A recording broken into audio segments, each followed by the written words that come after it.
فَالْيَوْمَ لَا يُؤْخَذُ مِنْكُمْ فِدْيَةٌ وَلَا مِنَ الَّذِينَ كَفَرُوا، تو آج نہ تم سے کوئی فدیہ قبول کیا جائے گا اور نہ کافروں سے۔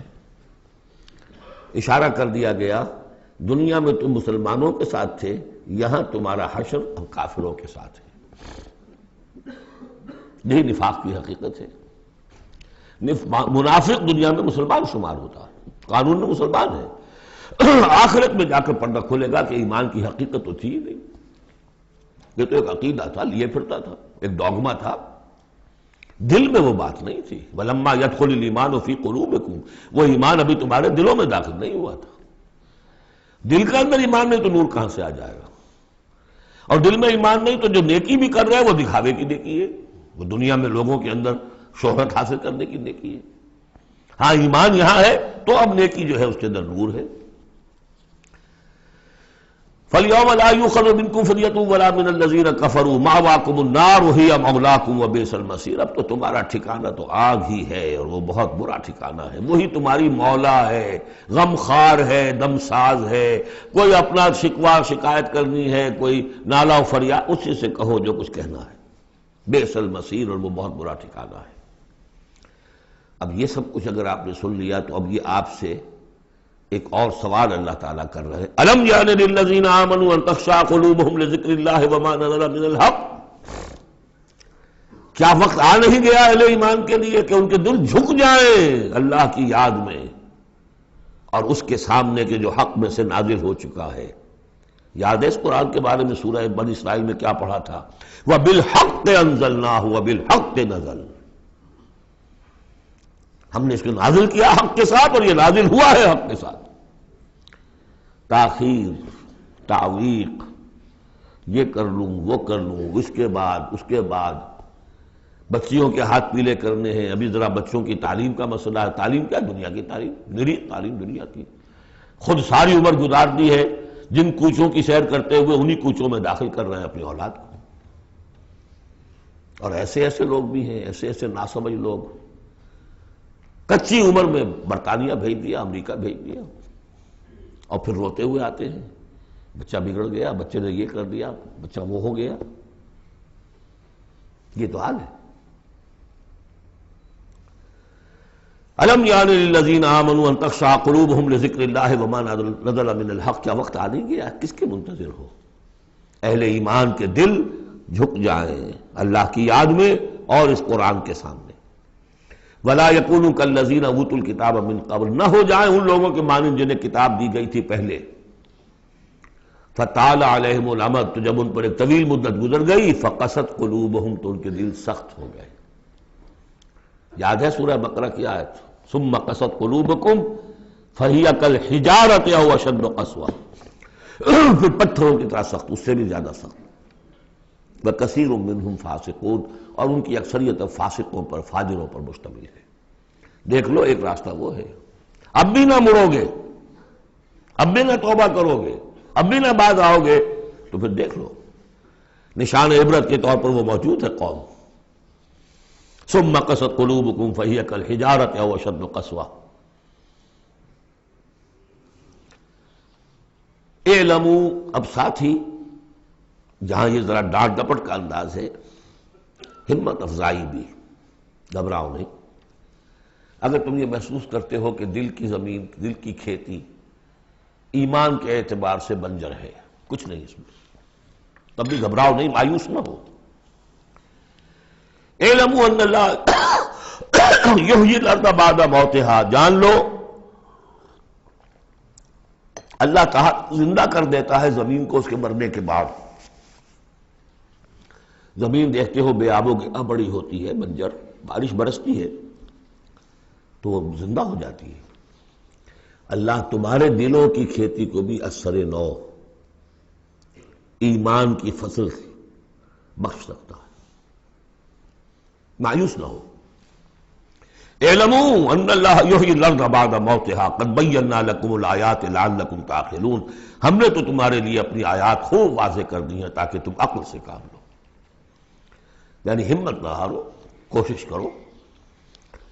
کھیتیاں دوبارہ اس کے اندر فصل آ جایا کرتی ہے، بارش برستی ہے، ہاں لیکن کھیتی کے اندر کچھ ہل چلانا پڑتا ہے، بیج ڈالنا پڑتا ہے، مشقت کرنی پڑتی ہے۔ تو یہاں بھی تمہیں ایک حل چلانا ہوگا، اور وہ حل چلانا کیا ہے؟ یہ مال کی محبت ہے کہ جو اس زمین کے اندر جس نے کہ بنجر بنا دیا ہے اس کو۔ حل چلاؤ، مال کی محبت نکالو۔ ان المصدقین والمصدقات واقرضوا اللہ قرضا حسنا یضاعف لهم ولهم اجر کبیر۔ یقیناً صدقہ دینے والے مرد اور صدقہ دینے والی عورتیں، اور جو اللہ کو قرض حسنہ دیں، یہ میں بتا چکا ہوں سورہ بقرہ میں جب ہم پڑھ رہے تھے 2 رکوع، کہ اللہ کے لیے، دین کے لیے، اللہ کی رضاجوئی کے لیے خرچ کرنے کی 2 مدیں ہیں۔ ایک انسانوں میں سے غرباء، مساکین، یتیموں، بیواؤں، بیماروں، مسافروں اور مقروضوں کے لیے خرچ کرنا، وہ صدقہ ہے۔ اس لیے زکوٰۃ کو بھی کہا صدقات، انما الصدقات للفقراء والمساکین۔ ایک ہے اللہ کے دین کے لیے، اس کی دین کی نشر و اشاعت ہے، اس کے پیغام کو پھیلانا ہے، اس کی تعلیم ہے، پھر اس دین کو غالب کرنے کی جد و جہد ہے، اس کے لیے ساز و سامان چاہیے، اس کے لیے وسائل چاہیے۔ تو ایک ہے صدقہ، ایک ہے اللہ کے ذمہ قرض حسنہ۔ کیوں؟ اس لیے کہ اللہ کے دین کو غالب کرنا ہے، لہذا اس کی جد و جہد میں جو مال خرچ ہو رہا ہے اللہ اسے اپنے ذمہ قرض حسنہ کہتا ہے۔ یہ حل چلانا پڑے گا۔ مال کی محبت اس سے نکلے گی۔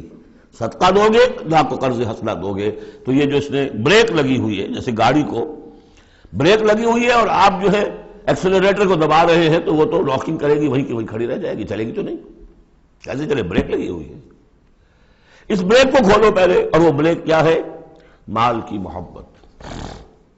اس کا علاج کیا ہے؟ انفاق۔ ان المصدقین والمصدقات واقرضوا اللہ قرضا حسنا یضاعف لهم ولهم اجر کریم والذین آمنوا باللہ ورسلہ اولئک هم الصدیقون والشہداء عند ربہم۔ اب آخری مرتبہ یہ صدیقیت اور شہادت کا بھی مضمون ہمارے ہاں پھر آ گیا۔ اگر یہ بریک کھل گیا، اب گاڑی کو چلاؤ، گاڑی چلے گی، لیکن اب مختلف طبائع کی مناسبت سے اگر تو تمہارا مزاج صدیقین والا ہے، صدیقیت کے مرتبے کو پہنچ جاؤ گے۔ اگر مزاج شہادت والا ہے، شہداء کے مقام کو حاصل کر لو گے۔ اولئک مع الذین انعم اللہ علیہم من النبیین والصدیقین والشہداء والصالحین۔ بریک لگی بھی ہے تو کچھ نہیں ہوگا۔ مال کی بریک کھولو، گاڑی چلاؤ، جو یہ کر لیں گے والذین آمنوا باللہ ورسولہ، اب ایمان اور اللہ پر اور اس کے رسول پر ایمان کا، اب یہ ایکسیلریٹر دباؤ گے تو نتیجہ کیا نکلے گا؟ اولئک ھم الصدیقون والشہداء عند ربہم، انہی میں سے صدیق ہوں گے، انہی میں سے شہداء ہوں گے ان کے رب کے پاس۔ لہم اجرہم ونورہم، ان کے لیے ہوں گے ان کا اجر اور ان کا نور۔ اجر بھی ملے گا، نور بھی ملے گا۔ نور وہ جو آخر میں ملنا ہے، میدان حشر میں ملنا ہے، پل صراط پر گزرنے کے لیے ملنا ہے، اور اجر وہ ہے جو جنت میں داخل ہو کر ملے گا۔ لہم اجرہم ونورہم والذین کفروا وکذبوا بآیاتنا اولئک اصحاب الجحیم، اور جن لوگوں نے کفر کیا اور ہماری آیات کو جھٹلایا، یہ لوگ ہیں جہنمی۔ اعلموا انما الحیاۃ الدنیا لعب ولہو وزینۃ وتفاخر بینکم وتکاثر فی الاموال والاولاد۔ اب جو چیز بریک تھی اس کو سمجھ لو، بریک کی حقیقت کیا ہے؟ دنیا کی محبت۔ جان لو کہ یہ دنیا کی محبت کیا ہے اس کے سوا کہ کچھ عرصہ کھیل کود میں گزرتا ہے، لعب۔ بچپن میں اور کسی چیز سے کوئی دلچسپی نہیں ہوتی۔ باپ کا کاروبار ٹھیک چل رہا ہے کہ نہیں چل رہا ہے، بچوں کو اس سے کیا غرض؟ انہیں تو اپنا کھیل کود کرنا ہے۔ لہو، ذرا سا ٹین ایج آئی تو اب کھیل معصوم کھیل نہیں رہتا، اس میں کچھ سینشول گریٹیفیکیشن شروع ہو جاتی ہے، لہو۔ اور اسی وقت جو ہے زینت، بناؤ سنگھار بہت ہوتا ہے، بہت۔ اس ایج میں مردوں کو بھی خیال ہوتا ہے ٹھیک ٹھاک لباس ہو، پورا جو ہے ہمارے فیشن کے مطابق ہو، ویری سینسٹیو۔ اس کے بعد ذرا عمر بڑھتی ہے، تفاخر بینکم، اب فخر، نسل پر فخر، مال پر فخر، دولت پر فخر، اور فخر میں بڑھ جانا، جیسا کہ ہمارے ہاں پٹھانوں میں خاص طور پر ہے کہ کہ اب وہاں جو دوسرا سردار ہے وہاں پر وہ نئی کار لے آیا ہے، اب یہ کیسے رہ جائے گا؟ اسے بھی لانا چاہے اپنی زمین بیچے، کچھ کرے، اس سے اگلے ماڈل کی کار لا کے کھڑے نہیں کرے گا تو پھر جینا بیکار ہو گیا۔ تفاخر بینکم، لیکن جب ذرا زندگی ذرا اور ڈھلی، تکاثر فی الاموال والاولاد، کثرت سے مال اور اولاد۔ اس کے بعد یہ ہے، ایک سٹیج پر تو یہ ہوتا ہے کہ مونچھ نیچی نہ ہو چاہے سب کچھ چلا جائے، اور اگلی سٹیج پر یہ ہوتا ہے کہ مونچھ نیچی کیا، شیو بھی ہو جائے تو کوئی بات نہیں، مال آنا چاہیے۔ یہ عجیب آیت ہے، انسانی زندگی کے یہ نفسیاتی مراحل ہیں۔ بہت کم لوگوں نے سمجھا اس آیت کو۔ اس کا ہر دور میں کوئی ایک شے ہوتی ہے جو انسان کے اس ذہن پر اور نفسیاتی اعتبار سے اس کے نزدیک بڑی اہمیت کی حامل ہوتی ہے۔ بچپن میں کھیل کود، ذرا اس سے بڑا ٹین ایجرز، اس میں لہو وزینت، اس سے اوپر آئے تفاخر، اس سے اوپر آئے اب یہ ہے کہ بڑا ریئلسٹک ہو جاتا ہے آدمی، چھوڑو میاں ان باتوں کو، پیسے کی فکر کرو، رکھو اس کو سنبھالو۔ تکاثر فی الاموال والاولاد کمثل غیث، میں نے بارہا کہا یہ ایک لائف سائیکل ہے، ہیومن لائف سائیکل۔ وہی لائف سائیکل آپ کو ملتی ہے باٹنی میں، نباتات میں، کمثل غیث، جیسے کہ بارش برستی ہے، اعجب الکفار نباتہ، تو جو کسان ہوتے ہیں اس سے جو روئیدگی کھیتی اپجتی ہے اس کو بڑی اچھی لگتی ہے۔ ثم یہیج، پھر وہ کھیتی اپنی پوری قوت پر آتی ہے، فتراہ مصفرا، پھر دیکھتے ہو وہ زرد ہو جاتی ہے، ثم یکون حطاما، پھر کھیتی کٹ جاتی ہے اور چورا چورا کہیں جو ہے وہ توڑی کے ٹکڑے پڑے رہ جاتے ہیں۔ اسی طرح بچہ پیدا ہوتا ہے، بڑی خوشیاں ہیں، جشن بن رہا ہے، پھر وہ بچہ جوان ہوا ہے، ثم یہیج، جو اپنی پوری قوت کو پہنچ گیا ہے، فتراہ مصفرا، پھر بالوں میں بھی سفیدی آ گئی، پھر چہرے پر جھریاں آ رہی ہیں، ثم یکون حطاما، پھر مرے اور گڑھے میں دفن ہوئے اور مٹی میں مل کر مٹی ہو گئے۔ لیکن ایک زندگی آخرت کی ہے جس کے لیے کوئی اس طرح کا اینڈ نہیں ہے۔ وَفِي الْآخِرَةِ عَذَابٌ شَدِيدٌ وَمَغْفِرَةٌ مِّنَ اللَّهِ وَرِضْوَانٌ، اور آخرت میں ہے بہت بڑی سزا اور مغفرت اللہ تعالیٰ کی طرف سے، اور یا رضوان ہے۔ وَإِنَّهَا لَجَنَّةٌ أَبَدًا أَوْ لَنَارٌ أَبَدًا وَمَا الْحَيَاةُ الدُّنْيَا إِلَّا مَتَاعُ الْغُرُورِ، اور جان لو کہ دنیا کی یہ زندگی تو سوائے دھوکے کے ساز و سامان کی اور کچھ نہیں ہے۔ یہ تمہیں اپنے اندر گم کیے رکھتی ہے، بھلائے رکھتی ہے، نہ اللہ یاد نہ آخرت یاد، اسی میں مگن، اسی میں گم۔ کافر کی یہ پہچان کہ آفاق میں گم ہے، اور مومن کی یہ پہچان کہ گم اس میں ہے آفاق۔ بارک اللہ لی ولکم فی القرآن العظیم ونفعنی وإیاکم بالآیات والذکر الحکیم۔